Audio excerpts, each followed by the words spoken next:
Hi, I just want to say never trust a greedy business. Never trust a greedy business. They are in the business of making money. They will lie to you. They will deceive you with ads and propaganda. They just want your money. In many cases, they don't care about you, the employees even, and especially the animals that they use.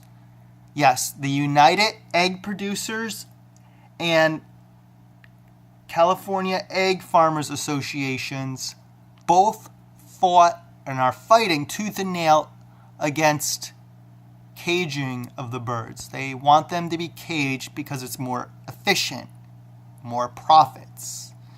So they want these birds to live in cages the size of a file drawer or a piece of paper. And it takes about 30 hours for just one egg. They want them to live in misery.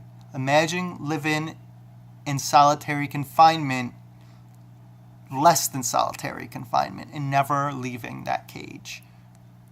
They do this because they only care about profits and what is most efficient. They do not care about the product quality, the animals, probably the employees, and certainly not you. They care about your money. Look up factory farms and stop supporting animal cruelty. They don't care. They just want money. They are selfish and greedy and have no respect for those that they use. So boycott factory farms and know your sources personally. Thank you.